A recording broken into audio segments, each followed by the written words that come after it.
যারা পাপের কারণে জাহান্নামে যাবে কিন্তু তাদের ঈমান আছে, এই রকম মানুষগুলোর ব্যাপারে আল্লাহ তাআলার দরবারে কিছু মানুষ সুপারিশ করবে।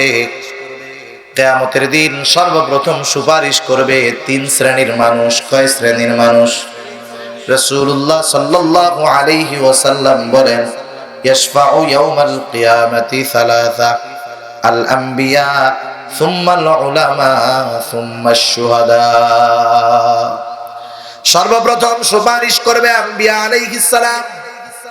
আম্বিয়া আলাইহিস সালামের মধ্যে সর্বপ্রথম সুপারিশ করবে রাসূলুল্লাহ সাল্লাল্লাহু আলাইহি ওয়াসাল্লাম। এরপরে অন্যান্য নবীরা করবেন, এরপরে আলেমগণ করবে, শহীদেরা করবে। ধারাবাহিকতার ক্রমান্বয়ে আস্তে আস্তে প্রত্যেকটা জান্নাতি সুপারিশ করার অনুমতি পাবে।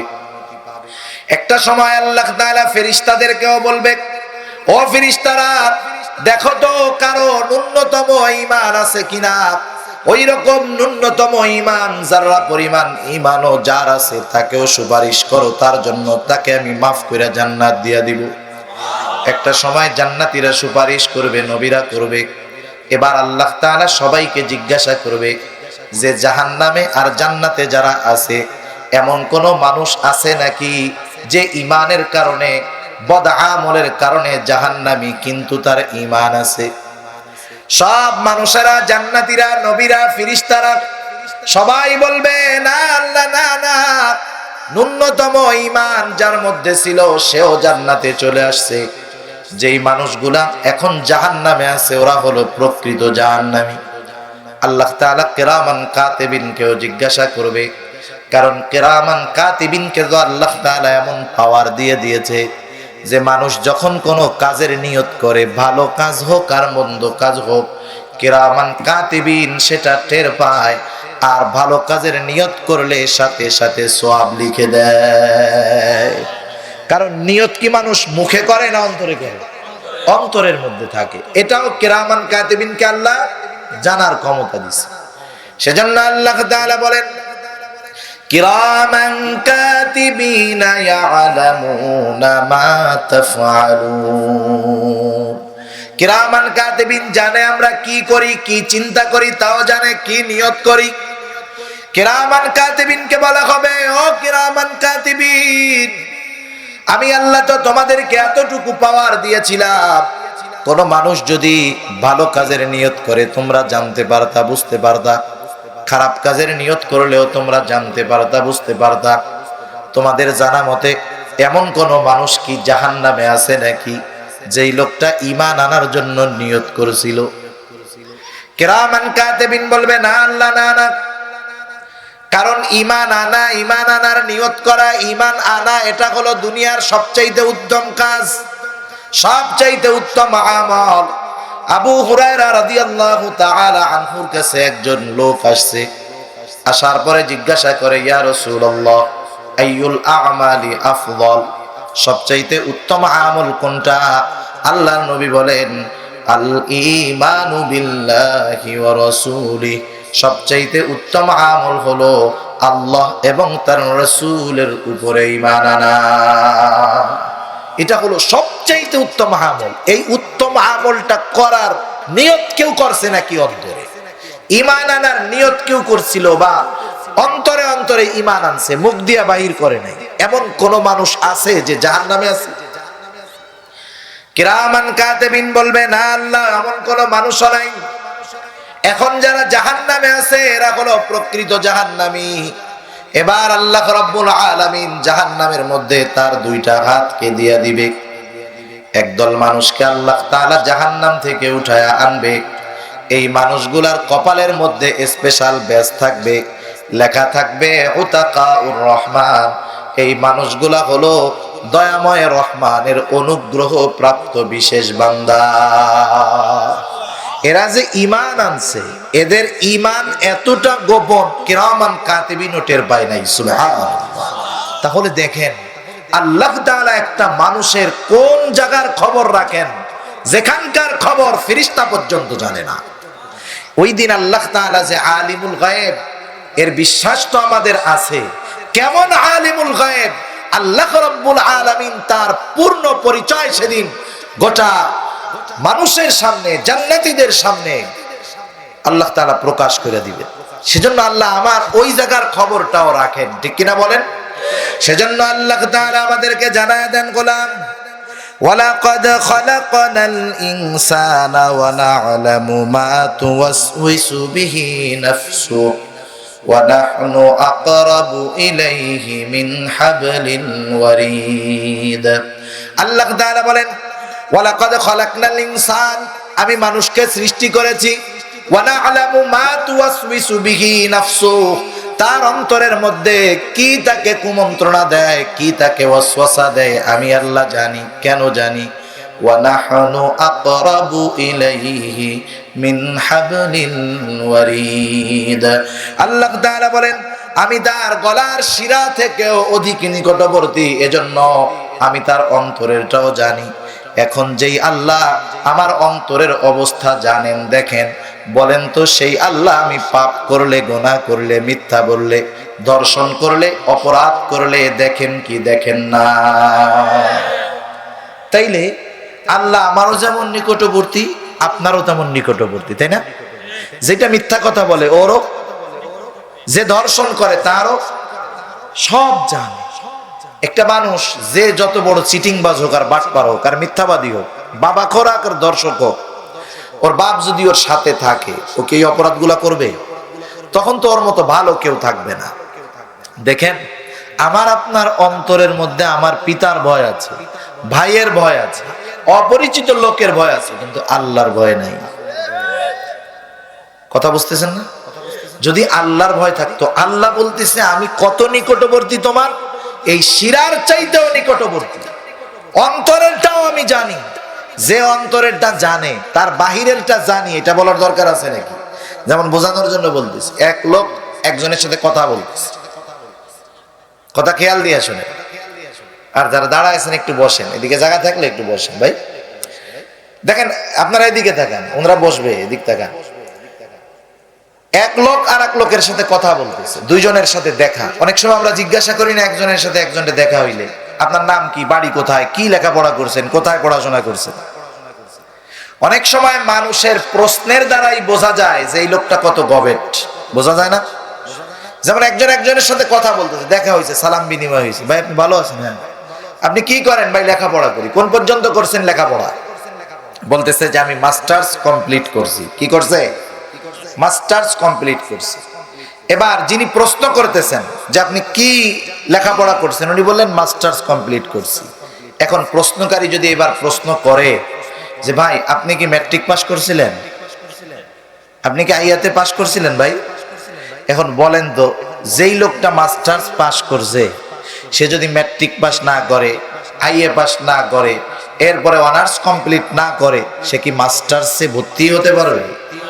তাহলে আল্লাহ তাআলা যেখানে অন্তরের খবরটা জানেন, কোনটা জানেন, যেটা কিরামান কাতিবিনও জানেন, ওটা যে আল্লাহ জানেন, সেই আল্লাহ আমার বাহিরে আমি যত আমল করি সব আমলের খবর জানেন কি জানেন না? আল্লাহ জানে। এই চিন্তাগুলাই আমাদের জীবনকে পরিবর্তন করতে পারে, এই চিন্তাগুলাই আমাদেরকে গুনাহ থেকে বাঁচাতে পারে। এজন্য আল্লাহ তাআলা আমাদেরকে জানায় দিয়েছেন। এরপরে আল্লাহ একটু কি বলেন? আল্লাহ রাব্বুল আলামিন এরপরে বলেন ইয ইয়াতালাক্কাল মুতালাক্কিয়ানি আনিল ইয়ামিনি ওয়া আনিশ শিমালি ক্বাঈদ। আল্লাহ রাব্বুল আলামিন বলেন শুধু তাই নয়, আমি যে দেখতেছি, আমি যে জানতেছি, এমনটা শুধু নয়, তোমার ডান পাশে একজন, বাম পাশে একজন, তোমার সব কর্মগুলা লিখতেছে, লিপিবদ্ধ করা হইতেছে। কিরামান কাতিবিন, আমরা যা আমল করি সব জানে। আল্লাহ বলেন কিরামান কাতিবিনা ইয়ালামুনা মা তাফআলুন। আল্লাহ তাআলা বলেন কিরামান কাতিবিন জানে তোমরা কি করো, সব জানে। শুধু জানে তা নয়, কিরামান কাতিবিন আমার আপনার কর্মগুলাকে সুন্দরভাবে লিপিবদ্ধ করতেছে। কিরামান কাতিবিনের ডিউটি চাকরি সরকারি চাকরির মতো না, বেসরকারি চাকরির মতো না যে দৈনিক 8 ঘন্টা ডিউটি, সরকারি ছুটির দিনে কিরামান কাতিবিনের ছুটি, এরকম হয়? সেজন্য দেখবেন মানুষ সরকারি ছুটির দিনগুলোতে গুনাহ করে বেশি। 21শে ফেব্রুয়ারি যদিও স্বাধীন আমাদের আন্তর্জাতিক মাতৃভাষা দিবস, কিন্তু গুনাহ হবে বেশি। এরকম ভাবে দেখবেন যত ছুটির দিন আছে সেই দিনগুলোতে গুনাহ হয় বেশি। কিন্তু যতই গুনাহ হোক, কিরামান কাতিবিন তো আর সরকারি চাকরিজীবী না। যখন একটা মানুষ বালেগ হয়, কিরামান কাতিবিন দুই কাঁধের দুই ফেরেশতা তার খাতাটা ওপেন করে। যেই দিন দুনিয়া থেকে চলে যায়, কিরামান কাতিবিন ওই দিন পর্যন্ত তার খাতা বন্ধ করে না। মারা যাবে বন্ধ হবে, মারা যাওয়ার আগে খাতা বন্ধ হবে। আবার এমনটা নয় যে কিরামান কাতিবিন কিছু কিছু জায়গায় যাইতে পারে না বা যায় না। যেমন হাদিসের মধ্যে আসছে, যার ঘরের মধ্যে কুকুর থাকে, জীবন্ত প্রাণীর ছবি থাকে, ওই ঘরের মধ্যে রহমতের ফেরেশতা প্রবেশ করে না।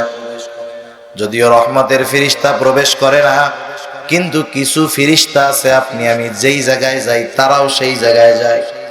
আপনি যদি বাথরুমের মধ্যে যান সেই জায়গায়ও যায়। যদি চিন্তা করেন পায়খানার মধ্যে ডুব দিব, ওই জায়গায়ও ওই ফেরেশতাগুলা চলে যায়। কিরামান কাতিবিন এই দুইজন, আর আরেকজন ফেরেশতা আছে ও আমাদের কথাগুলো লিপিবদ্ধ করে। আর আছে মালাকুল মউত। আপনি আমি যেই জায়গায় যাই না কেন ওই জায়গায় সেই ফেরেশতা উপস্থিত হয়ে যাবে। এরা সাথে থাকবে, মালাকুল মউত যেই জায়গায় যায় সেই জায়গায় চলে আসবে। ঠিক কিনা বলেন? সেজন্য এরা লিপিবদ্ধ করে আমার আপনার আমলগুলা। শুধু তাই নয়, কিয়ামতের দিন তার এই লিখিত আমলগুলাই আমলনামা হিসাবে আমার আপনার কাছে চলে আসবে। আমি আপনি যত আধারে, যত আলোতে, যত দূরে, যত নিরালায় গুনাহ করি না কেন, নেকের কাজ করি না কেন, সবগুলা লিপিবদ্ধ হয়ে যাবে। যদি আমার নেকের কাজ ভালো হয়, আমি পেয়ে যাব ডান হাতে আমলনামা। আর যদি আমার নসিবটা খারাপ হয়ে যায়, পাপ বেশি হয়ে যায়, আমার বাম হাতে আসবে আমলনামা। বুকটা চিরে পেছন দিক দিয়ে হাতটা বের করা হবে, বাম হাতে আমলনামা দেওয়া হবে। আল্লাহ তাআলা বলবেন, ইকরা কিতাবাকা কাফা বিনাফসিকাল ইয়াউমা আলাইকা হাসিবা।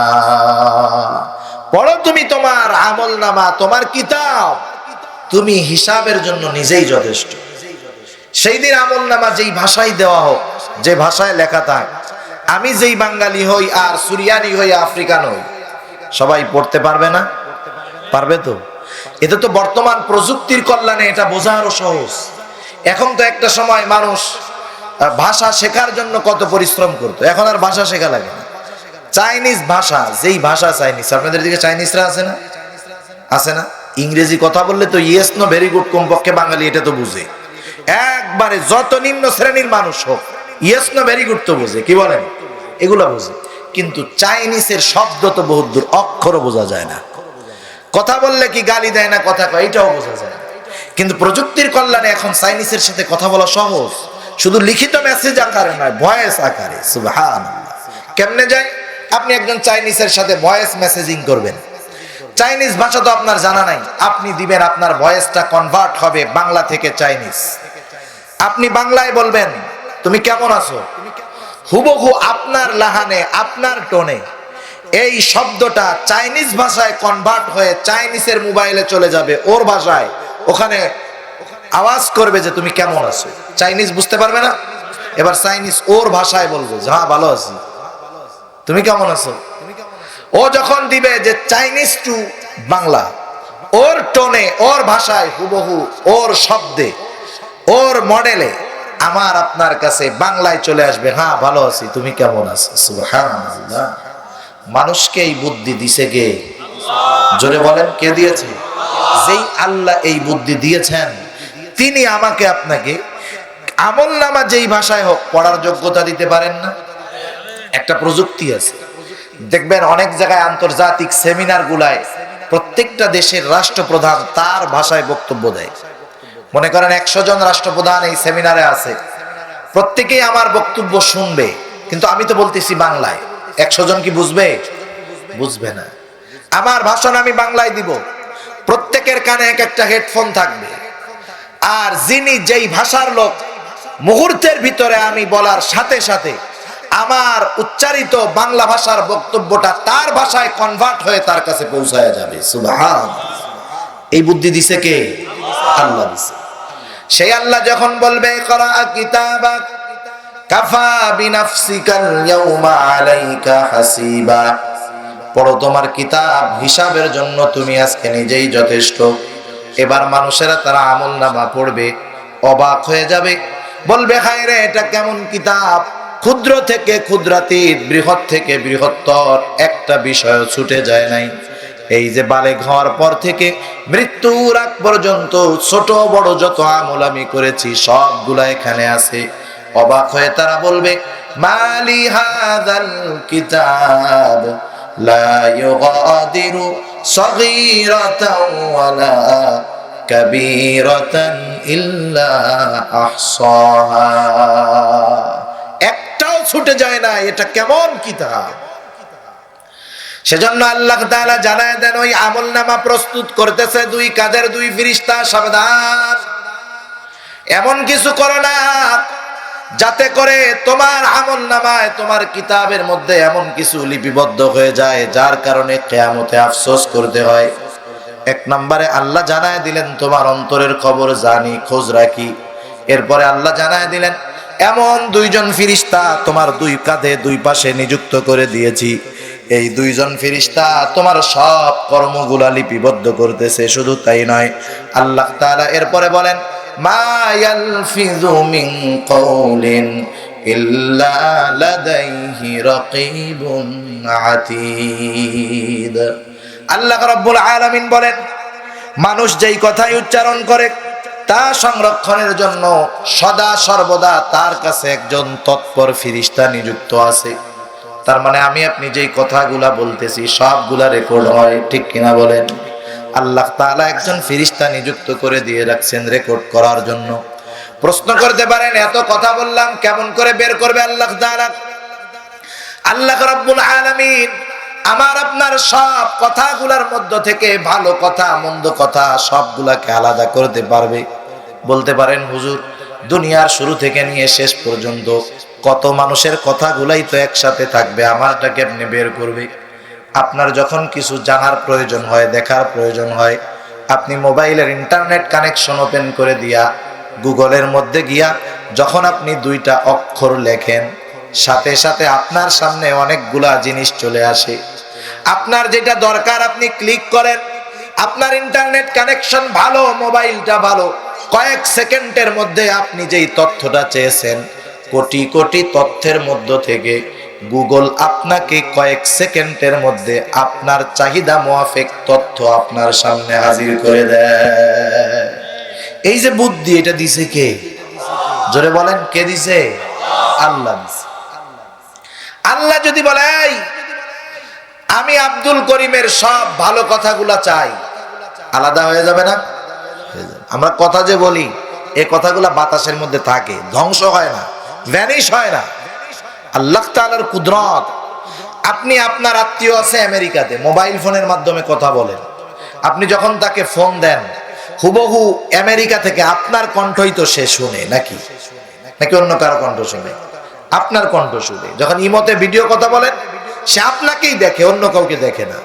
এই যে কথা 7 সমুদ্র 13 নদী পাড়ি দিয়ে 15,000 মাইল অতিক্রম করে চলে গেল আমেরিকায় সেকেন্ডের মধ্যে, এটা তো কেউ ফিয়া মারে নাই, নিক্ষেপ করে নাই, বা চিঠির মাধ্যমে দেয় নাই, এটা গেছে বাতাসের মাধ্যমে। আর আমরা যখন নদীর মধ্যে নৌকা দেখি, নৌকায় আগে চালানোর জন্য হাল আর পাল এই দুইটা জিনিস লাগতো। এখন তো ইঞ্জিন আছে সেজন্য পাল আর লাগে না। হাল আর পাল যদি ঠিক থাকে নৌকা যথারীতি ঠিক মতো যাবে। যেই নৌকার হাল নাই পাল নাই ওই নৌকা কোন দিক যাবে তার ঠিকও নাই। নৌকা ঠিকই নদীর মধ্যে চলবে কিন্তু কোন দিক যাবে তার ঠিক নাই। অনুরূপ ভাবে কথা বাতাসের মাধ্যমে যায় কিন্তু কথাটা জানি অন্য কোথাও না চলে যায়। এই জন্য নেটওয়ার্কিং সিস্টেমের মাধ্যমে নির্ধারিত একটা নম্বরে, নির্ধারিত একটা নেটওয়ার্কে বাংলাদেশ থেকে আমার কথা সেকেন্ডের ভিতরে ওইখানে পৌঁছায় দেওয়া হয়। সুবহানাল্লাহ। এই কথাগুলো ভ্যানিশ হয়ে যায় না, এগুলা বাতাসের মধ্যে ভাসতে থাকে। আল্লাহ তাআলা যদি বলেন যে আব্দুল করিম তার 60-70 বছর হায়াতে যে কথাগুলা বলছে বাতাস সবগুলা আলাদা করে দাও, আল্লাহ পারেন না? সেজন্য আল্লাহ তাআলা বলেন ওইটা তো পারি, এর সাথেও জানায় দিলাম সংরক্ষণকারী একজন আছে। সেজন্য যখন কথা বলবা বুঝে শুনে বলবা, কারণ আমি আল্লাহ তোমার মনের ভাব প্রকাশের সামর্থ্য দিয়েছি, বাক শক্তি দিয়েছি, কথা বলার শক্তি দিয়েছি। এটা তোমার জন্য অন্যতম দামি একটা নেয়ামত। যে কথা বলতে পারে না, যে বোবা, সে মানুষকে তার মনের ভাব বুঝাইতে তার কত কষ্ট হয় এটা সেই বুঝতে পারে, ঠিক কিনা বলেন? সেজন্য এই জবান, এই কথা অনেক দামি জিনিস, ঠিক কিনা বলেন? কারণ আমাকে আপনাকে যদি মুসলমান হতে হয়, নবীজির পক্ষ থেকে যদি জান্নাতের গ্যারান্টি পেতে হয়, এই জবানের হেফাজত করতে হবে। কারণ রাসূলুল্লাহ সাল্লাল্লাহু আলাইহি ওয়াসাল্লাম জানায় দিয়েছেন, আল্লাহ তাআলা আমাদেরকে জানায় দিয়েছেন ভাষার প্রয়োগ কিভাবে হবে, কার সাথে কেমন হবে, কোথায় কতটুকু হবে, কোন শব্দ ব্যবহার করলে কি হবে, কোন শব্দ ব্যবহার করলে সওয়াব হবে, গুনাহ হবে। আল্লাহ তাআলা এবং তার হাবিব আমাদেরকে সব কিছু জানায় দিয়েছেন। আল্লাহ রাব্বুল আলামিনের নবী জানায় দেন, তোমরা যদি প্রকৃত মুসলমান হতে চাও, আল্লাহর নবী বলেন, আল মুসলিম মান সালিমাল মুসলিমুনা মিন লিসানিহি ওয়া ইয়াদিহি। প্রকৃত মুসলমানকে নবীজি আমার বলেন, আল মুসলিম মান সালিমাল মুসলিমুনা মিন লিসানিহি ওয়া ইয়াদিহি। প্রকৃত মুসলমান তো সে যার জবান এবং হাত থেকে অপর মুসলমান থাকে নিরাপদ। সেজন্য জবান, কথা দামি একটা জিনিস, আর মানুষ তার জবানকে সত্য কথায় ব্যবহার করবে। আল্লাহ রাব্বুল আলামিন সেজন্য এক জায়গায় বলেন, ইয়া আইয়ুহাল্লাযীনা আমানুত্তাকুল্লাহা ওয়া কুলু কওলান সাদীদা। আল্লাহ তাআলা বলেন, হে ঈমানদারেরা, আল্লাহকে ভয় করো। কাকে ভয় করো? আল্লাহকে ভয় করো। এরপরে আল্লাহ বুঝাইতে চান আসলে কারা ভয় করে। আল্লাহ বলেন, ওয়াকুলু কওলান সাদীদা, তোমরা সাদা সিধা কথা বলো, সত্য কথা বলো, সঠিক কথা বলো, হক কথা বলো। তার মানে মানুষের সত্যবাদিতা, হক কথা বলার উপরেই বোঝা যায় এই লোকটার অন্তরে আল্লাহর ভয় নাকি কার ভয় আছে, ঠিক কিনা বলেন? সেজন্য মুত্তাকি যারা, পরহেজগার যারা, আল্লাহ ভীতু বান্দা যারা, এরা সত্য বলে। কারণ সত্য হলো মুমিনের ভূষণ, সত্য হলো মুমিনের অলংকার, আর মিথ্যা হলো মুনাফিকের অস্ত্র, ঠিক কিনা? এজন্য রাসূলুল্লাহ সাল্লাল্লাহু আলাইহি ওয়াসাল্লাম বলেন, যেই লোকের মধ্যে একসাথে চারটা গুণ পাওয়া যাবে সে হলো খাঁটি মুনাফিক। সে কি বলেন? খাঁটি মুনাফিক। আল্লাহর নবী বলেন, খাঁটি মুনাফিক হলো ইদা হাদ্দাসা কাযাবা, যখন সে কথা বলে মিথ্যা কথা বলে, ইদা ওয়াদা আখলাফা, যখন ওয়াদা করে ওয়াদা খেলাফ করে, ইদা তুমিনা খানা, আমানতের খেয়ানত করে, ওয়া ইদা তাখাসামা ফাজারা, কারো সাথে যখন ঝগড়া লাগে সে অশ্লীল বাক্য নিক্ষেপ করে, খারাপ কথা বলে। দেখেন আল্লাহ তাআলা প্রথম বললেন যে আমি অন্তরের খবর জানি, এরপরে বললেন কিরামান কাতিবিন, সব লেখে। মুনাফিকের মধ্যে চারটা বিষয়ের মিল আছে। এক নাম্বার, সে অন্তরের সাথে আমানত এবং ওয়াদা, এই দুইটা অন্তর এবং জবান দুইটার সাথে সম্পৃক্ত। দুইটাই যদি তার ঠিক থাকে, অন্তরে এবং জবানে দুইটাই যদি ঠিক থাকে, সে আমানতদারিতাও ঠিক রাখতে পারবে, ওয়াদাও ঠিক রাখতে পারবে। এই দুইটার মধ্যে যখন গরমিল হয়ে যাবে তখন সে আমানতের খেয়ানতকারী হবে, ওয়াদা খেলাফকারী হবে। আর একটা কি, ও কথা যখন বলবে মিথ্যা কথা বলবে। এই চারটা যদি একসাথে কারোর মধ্যে থাকে, নবী বলেন খাঁটি মুনাফিক। মিথ্যা কথা, এটা হলো সকল গুনাহের মা। মিথ্যা হলো সকল গুনাহের মা। অনেক সময় আমরা কিন্তু না বুঝে আমার আপনার আত্মীয় স্বজন, ছোট বাচ্চাদের সাথেও আমরা মিথ্যা কথা বলি। একদিন রাসূলুল্লাহ সাল্লাল্লাহু আলাইহি ওয়াসাল্লামের কাছে একজন মহিলা আসছে, একটা ছোট বাচ্চা, তার বাচ্চাটা দূরে চলে গেছে।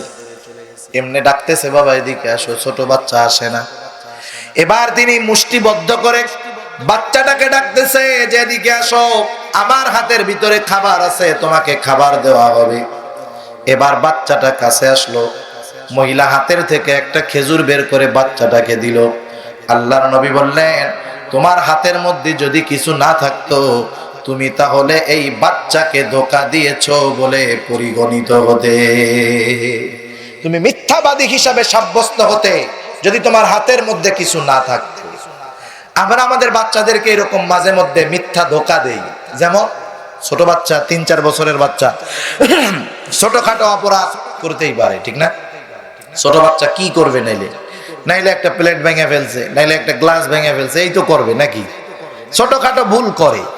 কিন্তু ছোট বাচ্চারা যখন ভুল করে, অভিভাবক যখন রেগে যায়, সে তখন ভয় পায়, ভয় পেয়ে দূরে সরে যায়। অনেক অভিভাবক তখন বলে, এই দূরে যাবি না, এদিকে আয়, তোরে কিচ্ছু বলবো না, এদিকে আয়, এদিকে আয়, এদিকে আয়। এবার 3-4 বছরের বাচ্চা, ও তোর বাপ মারে বিশ্বাস করে, এই জন্য বিশ্বাস করে বাপ মার কাছে আসছে। এবার কাছে পেয়ে জম্মের আকারে সাইজ করে দেয়, কি দেয় না? আপনি কি করলেন? আপনি আপনার বাচ্চার আপনার প্রতি যেই বিশ্বাস, এটা আপনি ভেঙে ফেলছেন মিথ্যার মাধ্যমে। আপনি যখন তাকে ডাকছেন, এদিকে আসো, কিছু বলবো না, সে আপনার কথা বিশ্বাস করে আপনার কাছে আসছে, তখন আপনার তাকে মার দেওয়া এটা উচিত হয় নাই। অপরাধ তো বড় করে নাই। 3-4 বছরের বাচ্চা, যেখানে আল্লাহর গুনাহ লেখা শুরু করে নাই, সেখানে ছোট্ট একটা অপরাধ করছে, কেন আপনি তাকে মারলেন? দ্বিতীয়ত, আপনি তাকে বলছেন কিছু বলবো না, সে এটা বিশ্বাস করে যখন আসছে, 1, 2, 3 দিন যখন হবে, ও বুঝবে যে আমার মা বাপ সত্য কথা বলে না, ঠিক কিনা বলেন? আপনি আপনার ছোট্ট 4 বছরের বাচ্চার কাছে মিথ্যাবাদী একজন মা, মিথ্যাবাদী একজন বাবা বলে সাব্যস্ত হবেন। সেজন্য এই ধরনের খুঁটিনাটি মিথ্যাও আমরা খেয়াল রাখবো। অনেক সময় মোবাইলের মধ্যে চলে আসতে কাছাকাছি, কয় কি যাই চলে আইছি, কই আসোস, কই তো চলে আইছি, আছে কিন্তু সাবার এখনো আসে নাই, আছে না নাই? এই ধরনের মিথ্যা আমরা অনেক সময় অনিচ্ছায় বলে বলি। যেমন অনিচ্ছায় কি বলি, যে মনে করেন একজন আসবে, এই কি জানি ওই জায়গার নাম, বাজারটার নাম থানা স্ট্যান্ড, অথবা ওই যে আর একটা বড় বাজার আছে ডুলিবিটা আছে, নয়াহাট, বা অথবা ওই যে ওই ধামরাইতে ঢুকে গেছে, আসতে 1 মিনিট লাগে ফাঁকা রোডে। কিন্তু বলেন ওইখান থেকে এই পর্যন্ত যদিও 1 মিনিটের রাস্তা, এই গ্যারান্টি দেওয়ার যোগ্যতা আমার আপনার কারো মধ্যে নাই যে ওইখান থেকে এই জায়গায় জীবিত আসতে পারবো কিনা। মনে করেন একজন ফোন দিছে, কই আসোস রে? এই তো ঢুলিবিটা। ও আছে নয়াহাট ব্রিজ পার হয়ে অ্যাক্সিডেন্ট করে মরে গেছে। একটু পরে দোস্ত হয়ে যায়, দেখবে কি রে, মরার আগেও মিথ্যা কথা কয়ে মরল। কথা বুঝেন নাই? সেজন্য এটা কাছে, আপনার নাম না জানা থাকলে আপনি বলতে পারেন, ভাই আমি কাছাকাছি আসছি, এটাও এক ব্যাপার। কিন্তু আপনি স্থান চিনতেছেন যে আপনি একটা জায়গায় আছেন, সেই জায়গার একটা নাম আছে, সেটা বাদ দিয়ে আপনি বলতেছেন আছি ধুলিবিটা, একবারে খাড়া মিথ্যা কথা। সেজন্য কথায় কথায় মিথ্যা বলা। আর কেউ যদি সমাজে একটা মিথ্যা প্রতিষ্ঠিত করতে চায়, হাজার হাজার মিথ্যা কথা বলা লাগে, এরপরেও একটা সময় মিথ্যাটা প্রকাশ পেয়ে যায়। এজন্য নবী আমার বলেন, মিথ্যা কখনো কল্যাণ বয়ে আনতে পারে না, মিথ্যা মানুষকে অকল্যাণের দিকে নিয়ে যায়। আর নবী বলেন, সত্য মানুষকে কল্যাণের দিকে নিয়ে যায়। নবীজি বলেন, ইন্নাল কিযবা ইয়াহদি ইলাশ শার, নিশ্চয়ই মিথ্যা মানুষকে খারাপের দিকে নিয়ে যায়। ওয়া ইন্নাশ শাররা ইয়াহদি ইলান নার, আর খারাপই মানুষকে জাহান্নামের দিকে নিয়ে যায়। সেজন্য মুনাফিকের অন্যতম আলামত হলো সে জবান দিয়ে মিথ্যা কথা বলে, তার শব্দ মিথ্যা, তার জবান থাকে মিথ্যায় ভরপুর। শুধু মিথ্যা নয়, মুনাফিকের আরেকটা আলামত হলো সে অশ্লীল এবং অশালীন শব্দ ব্যবহার করে। আফসোসের সাথে বলতে হয়, আজকে আমাদের তরুণ প্রজন্মের কলিজার টুকরা যুবক ভাইয়েরা, ওই বন্ধুর সাথে সম্পর্ক তার বেশি যেই বন্ধু তাকে সবচাইতে খারাপ ভাবে গালি দিতে পারে, ঠিক না? দূরবর্তী এক ফ্রেন্ডের সাথে নরমাল কথা বলে, কিন্তু যেটা সবচেয়ে কাছের বন্ধু, ও আয়শা যা বলে আমি বলতে পারতেছি না, কি বলে ওদের কাছ থেকে শুনবেন। আর যদি আমার কাছ থেকে শুনতে চান, ওয়াজের পরে এসে শুনেন কি বলে।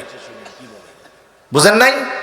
ওর মা বোন সহ তুইলা বলে, আর ওই বাটবার ওই কাপুরুষ বন্ধুর কথায় বেটাইয়া মুস্কি মেরে হাসি মারে, আছে না নাই? আয়সা কই, কিরে দুস্ত কেমন আছোস, তোর মাইরে বাপ, ও কয় দুস্ত ভালো আছে, ঠিক কিনা বলেন? বললো কি আর করলো কি? এখনকার বন্ধুত্ব হয়েছে, খারাপ যত ভাষা বলবে সে তো ক্লোজ ফ্রেন্ড। আরেকজনকে, তোমার সাথে এরকম একটা আচরণ করলো, না না ও আমার ভেরি ক্লোজ ফ্রেন্ড, বলতেই পারে, ঠিক কিনা বলেন? চিন্তা করছেন এই যে মুখ দিয়ে অশালীন বসবাস, ঝগড়া লাগতে পারে না? হাড়ি থাকলে বাড়ি লাগে, এক জায়গায় 10-12টা হাড়ি আছে, বাড়ি লাগতেই পারে। এখন সমাজে মানুষ আছে, মতানৈক্য হতে পারে, মসজিদে হতে পারে, বাজারে হতে পারে, কিন্তু আমাদের দেশের মানুষ এসব তর্কে খুব জুত। করোনা এদেরকে কাজ করতে পারে নাই। করোনার শুরুতেই যখন মাস্কের বাজার গরম, রাজবাড়িতে দুইজনের মধ্যে তর্ক লাগছে, একজনে কয় মাস্ক আর একজনে কয় মাস্ক। আরে ভাই, যে কোনো একটা হলেই তো হলো, দুইজনে তর্ক করে মারামারি, একজন একজনের মাইরাই ফেলছে। আমাদের মানুষ সেগুলো আমরা খুব ভালো পারি। ঝগড়া লাগছে, তর্ক লাগছে, অনেক জায়গায় তো দেখেছি, মসজিদ আল্লাহর ঘর, তর্ক লাগছে একজনের সাথে, ওই জায়গাও খারাপ অশালীন শব্দ ব্যবহার করতেছে। সেজন্য আল্লাহর নবী বলেন, ওয়াইদা তাখাসামা ফাজারা, যখন চার সাথে কারো ঝগড়া লাগে, তর্ক বিতর্ক হয়, খারাপ কথা বলে, এখন দুইজনের মধ্যে যখন গালাগালির প্রচলন শুরু হয়ে গেল, একজন যখন আমার সাথে দ্বন্দ্ব লাগার কারণে আমাকে গালি দিল, সে তো মুনাফিকের আলামত বহন করে, কিন্তু আপনাকে আমাকে যদি গালি দেয়, আমি আপনি কি করব? আর একজন ডাবল গালি দেয়, এইটা করা যাবে না। কেউ যদি আমাকে আপনাকে গালি দেয়, আমি তখন আল্লাহর বান্দা হিসাবে পরিচয় পেশ করব, ঠিক কিনা বলেন? পবিত্র কোরআনুল কারীমের সূরা ফুরকান আল্লাহ তাআলা তার বান্দাদের বিশেষ কয়েকটা গুণাবলীর কথা বলেন। আল্লাহ তাআলা বলেন, তার যখন কোনো জাহেল, যখন কোনো মূর্খ, কোনো মুমিন বান্দাকে গালি দেয়, তারা কি করে? আল্লাহ বলেন, ওয়া ইযা খাতাবাহুমুল জাহিলুনা ক্বালু সালামা, যখন কোন জাহেল মূর্খ কোন মুমিনের সাথে খারাপ আচরণ করে, গালি দেয়, তখন বলে সালাম সালাম, শান্তি, ভাই মাফ চাই, ফিরে যাবি, ওর কাছ থেকে মাপ চায় ফিরে চলে আসে। এটা তার পরাজয় নয়, বরং এটাই মুমিনের বিজয়, ঠিক কিনা?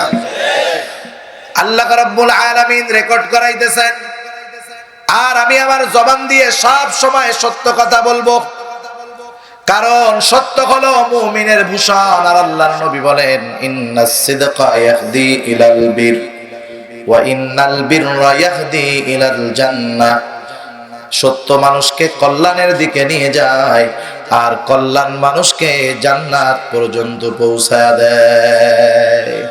এজন্য নবীও আমার জানায় দেন, প্রকৃত মুসলমান যদি হতে চাও, তোমার হাত এবং জবানকে অপর মুসলমানের জন্য নিরাপদ বানায় ফেলো। হাত দিয়ে তুমি তোমার মুমিন ভাইকে কষ্ট দিও না, জবান দিয়ে কষ্ট দিও না। কেউ যদি বিনা কারণে অন্যায়ভাবে কোনো মুমিনকে কষ্ট দেয়, এটা মুমিনের হক নষ্ট করা হয়। আল্লাহর নবী এক হাদিসের মধ্যে বলেন, তোমরা সেই দিন আসার পূর্বে সতর্ক হয়ে যাও, যেই দিন আল্লাহ তাআলা বাদী বিবাদীর মধ্যে ফয়সালা করে দিবে। দুনিয়ার মধ্যে তোমরা কেউ যদি কারো সাথে অন্যায়ভাবে কথার দ্বারাও কষ্ট দিয়ে থাকো, দুনিয়ায় থাকতে ক্ষমা চেয়ে নাও, তা না হলে কিয়ামতের দিন এই খারাপ কথার হকটা তোমার নেকি দিয়ে অথবা তার গুনাহ তোমাকে নিয়ে আদায় করতে হবে। সেজন্য আমার জবানের বহুত বড় দাম, মুমিনের জবানের অনেক বড় দাম। মুমিনের অন্তরে ভালো আছে, জবান দিয়ে ভালো বের হবে। যার অন্তরে গালি আছে, তার জবান দিয়ে কি বের হবে? গালি বের হবে। আর মুমিন অন্তরের যাই আসুক, শয়তানের ওয়াসওয়াসায় যাই আসুক, জবান দিয়ে কোনো সময় খারাপ কথা বের করবে না, জবানের হেফাজত করবে, কারণ এটা রেকর্ড হইতেছে। কি হইতেছে? রেকর্ড হইতেছে। এবার আসেন, ছোটদের সাথে ভালো আচরণ করতে হবে, বড়দের সাথে সম্মানজনক ব্যবহার করতে হবে। রাসূলুল্লাহ সাল্লাল্লাহু আলাইহি ওয়াসাল্লাম বলেন, মান লাম ইয়ারহাম সাগীরানা ওয়া লাম ইউক্কির কাবীরানা ফালাইসা মিন্না। নবীজি আমার বলেন, যেই বড় ছোটকে স্নেহ করে না আর যেই ছোট বড়কে সম্মান করে না, সে আমার উম্মত না। সেজন্য রাসূলুল্লাহ সাল্লাল্লাহু আলাইহি ওয়াসাল্লাম ছোট মানুষদেরকে কোন পদ্ধতিতে স্নেহ করেছেন আমাকে জানতে হবে। আমরা অনেক সময় চিন্তা করি ছোট ও আমাকে শ্রদ্ধা করবে, আমাকে আগে সালাম দিবে, কিন্তু আল্লাহর রাসূল সাল্লাল্লাহু আলাইহি ওয়াসাল্লামের জীবনী ছিল, উনি তো ছোটদেরকে আগে সালাম দিতেন, ছোটদের সাথে মিষ্টি ভাষায় কথা বলতেন। নিজের অধীনস্থ গোলামদেরকেও তিনি কখনো গরম ব্যবহার করতেন না। আর আমরা আমাদের অধীনস্থ যারা আছে, আমরা আমাদের সন্তান, স্ত্রী, পরিবার পরিজন, কাজের লোক, এদের সাথে খারাপ আচরণ করি, ঠিক না? কত সম্মানিত ব্যক্তি তার ঘরের কাজের লোকরে গরম খুন্তির সেকা দিয়া মাইরাও ফেলতেছে, এরকম ঘটনা শোনেন না মাঝে মধ্যে? কিন্তু আল্লাহর নবী শিশুদের সাথে, গৃহকর্মীর সাথে কেমন আচরণ করছে? হযরত আনাস রাদিয়াল্লাহু তাআলা আনহু বলেন, আমি 10 বছর রাসূলুল্লাহ সাল্লাল্লাহু আলাইহি ওয়াসাল্লামের খাদেম ছিলাম। আল্লাহর নবী একটা দিন আমাকে বলে নাই এটা কেন করেছো, এটা কেন করো নাই, বরং একদিন আল্লাহর নবী আমাকে একটা গুরুত্বপূর্ণ কাজে পাঠাইলেন। প্রতিমধ্যে বাচ্চারা খেলাধুলা করতেছে, আমি তাদের খেলাধুলা দেখে ওখানে দাঁড়ায় গেলাম। যেই দায়িত্ব দিয়ে আল্লাহর নবী আমাকে পাঠিয়েছেন আমি ভুলে গেলাম। দীর্ঘ সময় পর আমার এটা মনে পড়লো, আমি ভয় পেয়ে গেলাম। আল্লাহর নবীর কাছে ফিরে আসলাম। আল্লাহর নবী আমার উপস্থিতি না হওয়ার কারণে নিজে গিয়ে সেই কাজ সম্পাদন করলেন। আমি তো ভয় পেয়ে গিয়েছিলাম, কিন্তু নবীজির কাছে আসার পর নবীজি আমার উপরে রাগ হলেন না, আমাকে ধমক দিলেন না, আমার সাথে কোনো প্রকার কোনো খারাপ আচরণ করলেন না। এজন্য আল্লাহর নবী যখন রাস্তা দিয়ে যাইতেন, ছোট বাচ্চারা আল্লাহর নবীর কাছে আসতো। আল্লাহর নবী তাদের মাথায় হাত বুলায় দিতেন, আগে সালাম দিতেন। এজন্য সমাজের মধ্যে দেখবেন যেই মানুষগুলা মিষ্টিভাষী মানুষ, এদের কাছে আসে বেশি, বসে বেশি। আর যেই মানুষগুলো কর্কশ, যত জ্ঞানী হোক ওর দ্বারের কাছে কেউ থাকে না, ভয়ে ভয়ে আগে পালায়। সেজন্য আমরা আমাদের ভাষার মধ্যে মিষ্টতা আনবো, কারণ আল্লাহ তাআলা এই জবান দিয়েছেন, কথা বলার শক্তি দিয়েছেন, এটা নেয়ামত। আমি আমার ভাষার মাধ্যমে মানুষকে কাছে টানবো। দেখেন ভাষার কত পাওয়ার। রাস্তার মধ্যে হকার দেখছেন, হকার আছেন আপনাদের এলাকায়? ছোট একটা মাইক বাজায় দেখবেন, সব রোগের ওষুধ বেচে 10 টাকার মধ্যে। মাজা ব্যথা, গিরা ব্যথা, হার্টের ব্যথা, ক্যান্সার, যা আছে সব ভালো হয়ে যাবে। ও যে কথাগুলা বলে, কোনদিন দেখছেন কোন হকার একা একা বক বক করতেছে? একা একা বক বক করে না, আশেপাশে লোকজন থাকে, চতুর্দিকে মানুষ ভিড়ে থাকে। প্রত্যেকটা মানুষকে আলাদা ডাইকা নিয়ে জিজ্ঞাসা করবেন, ও যে ওষুধ বেচে কাজ হবে? বলে আল্লাহর কসম কাজ হবে না। তাহলে তুই ওই জায়গায় দাঁড়াই ওর ওষুধ কেনার সিরিয়াল ধরলি কেন? যে বক্তব্য দেয়, যেমনি কয় এমনি কাজ হয়ে যেতে হয়, ঠিক কিনা বলেন? হকার তার কথার দ্বারা, তার ভাষার প্রেজেন্টেশনের দ্বারা, তার উপস্থাপনার দ্বারা, তার ভাষার কৌশলের দ্বারা একটা মিথ্যা জিনিস, ভুয়া জিনিসের প্রতি আমাদেরকে আকৃষ্ট বানায় ফেলছে। সেজন্য মিষ্টিভাষী মানুষ সবার কাছে প্রিয়, আর কর্কশভাষী মানুষ এর কাছে কেউ গেছে না। এজন্য আমরা মানুষের সাথে নরম ব্যবহার করব, বাচ্চাদের সাথে নরম আচরণ করব। অনেক সময় আমাদের অঞ্চলগুলাতে আমরা বুঝি না, ছোট বাচ্চারা যখন মসজিদের মধ্যে যায়, 3-4 বছরের বাচ্চাগুলা যখন যায়, অনেক মানুষ বাধা দেয়, ধমক দিয়ে ওর বাপ সুদ্ধা মসজিদ থেকে বের করে দেয়, বলে নিজেও আইছে আবার পোলারেও নিয়ে আইছে। আবার যদি জুমার দিন যায়, দোয়া টোয়া যদি থাকে, জিলাপি টিলাপি যদি থাকে, কতজন অপমান করে বসে, নিজেও আসছে, ভাগ বেশি নেওয়ার লাইগা নিজের দুধের পোলারেও নিয়ে আসছে। আছে না নাই ভাই? 3-4 বছরের বাচ্চা ওর বাবার সাথে যাইতে চাইতেই পারে। আমার তো 1.5 বছর 19 মাসের বাচ্চা, ও তো আমার সাথে চলে আসতে চায় সবসময়, প্রত্যেকবার কাদায় রেখে আসতে হয়। ওই বাবা মসজিদে আসতেছে, বাচ্চাটাও আসতে চাইছে, আসুক না। ও যদি ভুল ক্রমে, ছোট বাচ্চা যদি প্রস্রাব পায়খানা কইরেই দেয়, তাহলে কি ওই বাচ্চার বাপ ইমাম সাহেবরে বলবে নাকি, ইমাম সাহেব আপনি মসজিদের ইমাম, এই আগা আপনি পরিষ্কার করেন? বলবে? মুয়াজ্জিনকে বলবে? নাকি সভাপতি সাহেবরে বলবে যে না আপনি মসজিদের সভাপতি, আপনার এই পায়খানা পরিষ্কার করতে হবে, তাহলে কিন্তু অবস্থা খারাপ? বলবে? বরং সে পরিষ্কার করবে নিজে হাতে, প্রয়োজনে স্যাবলন আনবে, 10 বার মুছবে, ইমাম সাহেব মুয়াজ্জিনের কাছে মাপ চাবে যে ভাই ভুল হয়ে গেছে, ছোট বাচ্চা, ঠিক না? আচ্ছা, এই যে 3-4 বছরের বাচ্চাটা গেল, আপনি যদি 2 দিন তারে ধমক দেন, এই সর, এই 3 বছরের বাচ্চা আজকে ধমক দিয়ে বের করে দিলেন, এই ছেলেটারই যখন 16 বছর 15 বছর বালেগ হবে, যেই ছেলেকে ধমক দিয়ে বের করে দিলেন, ওই ছেলে যদি খারাপ হয়, 14 গোষ্ঠী ঠ্যাং ধইরা হতো তখন মসজিদে নিতে পারবেন না, ঠিক কিনা বলেন? তাহলে দেখেন, আপনার একটা কর্কশ ভাষার কারণে একটা সন্তান মসজিদ বিমুখ হয়ে গেল, এর দায় কিন্তু কিয়ামতে আপনি এড়াইতে পারবেন না। এজন্য ছোট বাচ্চারা মসজিদে আসলে বাধা দেওয়া যাবে না, এদের সাথে কর্কশ ভাষা, কর্কশ ব্যবহার করা যাবে না। কারণ নরম ব্যবহার করা এটা আল্লাহ তাআলার নবীর সিফত। সেজন্য আমরা বাচ্চাদের সাথে ভালো আচরণ করব, আমাদের কথার মধ্যে সংযত রাখব, সংযম রাখব, মিথ্যা বলবো না, মুখ দিয়ে যত গুনাহ আছে এইগুলার গুনাহ করব না, গীবত করব না, পরনিন্দা করব না, মিথ্যা বলবো না, ছলচাতুরি করব না। এক কথায় জবানের মাধ্যমে যত গুনাহ হয় সব গুনাহ থেকে বাঁচবো। যেটা উচ্চারণ করব ভালো উচ্চারণ করব, কারণ আমার প্রতিটা শব্দ রেকর্ড হইতেছে, আর শব্দ যেমন আমার প্রতিদানটাও হবে তেমন। সেজন্য এই যে কথা বলতে পারি, অঙ্গ প্রত্যঙ্গ, এগুলো সব আমার জন্য আমানত। এগুলো আল্লাহর পক্ষ থেকে শুধু নেয়ামত না, সাথে সাথে কি বলেন? আমানত। আর আল্লাহ বলেন ইয়ালামু খাইনাতাল আয়ুন ওয়া মা তুখফিস সুদূর। আল্লাহ তাআলা বলেন তোমরা চোখের কি খেয়ানত করো, অন্তরের মধ্যে কি লুকাও, আমি আল্লাহ সব জানি। সেজন্য আল্লাহ তাআলার সিসি ক্যামেরা আমাদেরকে একবারে বেষ্টন করে রাখছে।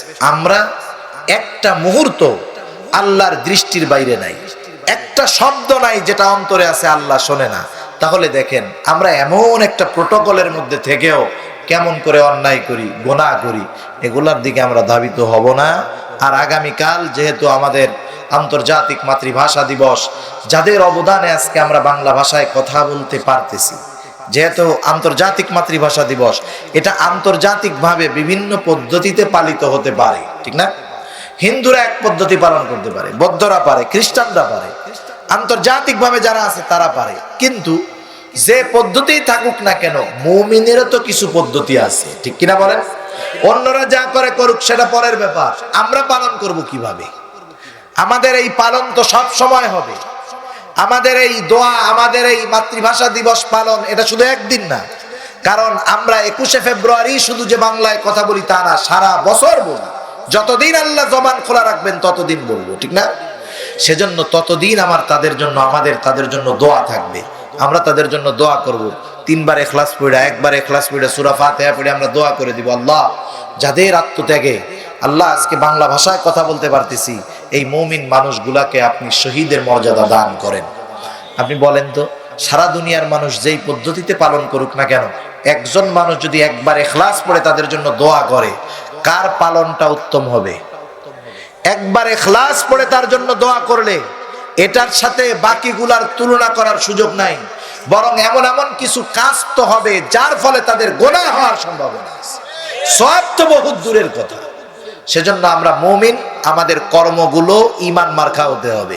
আল্লাহ রাব্বুল আলামিন এই সূরা কফ থেকে 16, 17 এবং 18 নম্বর আয়াতের আলোকে যেই কথাগুলা হলো, আল্লাহ তাআলা আমাদের সবাইকে বুঝবার এবং আমল করবার তৌফিক দান করুক। সবাই বলি আমিন।